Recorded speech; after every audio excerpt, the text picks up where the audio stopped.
Hi friends, இன்றைக்கி என்னோட பையனுக்கு ஸ்கூல் லஞ்சுக்கு ஈஸி அண்ட் ஹெல்த்தியான கோவக்காய் ரைஸ் தான் பண்ணியிருந்தேன். வாங்க எப்படி செய்யலான்னு பார்க்கலாம். ஒரு 1/4 கிலோ கோவக்காவை நல்லா கழுவி இந்த மாதிரி தின்னாக ஸ்லைஸ் பண்ணிக்கோங்க. ஒரு பெரிய வெங்காயத்தையும் கட் பண்ணி எடுத்துக்கோங்க. பேனில் கொஞ்சம் தேவையான அளவு ஆயில் போட்டுக்கோங்க. கொஞ்சம் இதுக்கு எண்ணெய் அதிகமாக தேவைப்படும். கடுகு ஜீரகம் தாளிச்சிட்டு காஞ்ச மிளகா பச்சை மிளகாயை அப்படி முழுசாக போட்டுக்கோங்க. அப்போ கிட்ஸ் அப்படியே எடுத்து வச்சுடுவாங்க. ஒரு பெரிய வெங்காயம் வதக்கி ஒரு பெரிய தக்காளியும் கட் பண்ணி வதக்கிக்கோங்க. நம்ம கட் பண்ண கோவக்காய் சேர்த்துட்டு கல்லுப்பு சேர்த்துருக்கேன், மஞ்சத்தூள் சேர்த்து காரத்துக்கு குழம்பு மிளகாத்தூள் போட்டிருக்கேன்.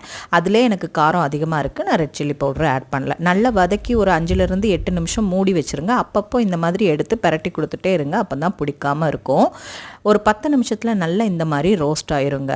கருவேப்பிலை பவுடர் எப்போதுமே நான் பவுடர் பண்ணி வச்சுருப்பேன். எல்லா பொரியலுக்குமே சேர்த்துக்கோங்க, அது ரொம்பவே ஹெல்த்தி. எனக்கு லஞ்சுக்கு கொஞ்சமாக அந்த ஃப்ரையை எடுத்துகிட்டு 1 கப் ரைஸ் மிளகுத்தூள் சேர்த்து நல்லா மிக்ஸ் பண்ணிங்கன்னா கோவக்காய் ரைஸ் ரெடி. சிப்ஸோட கொடுங்க.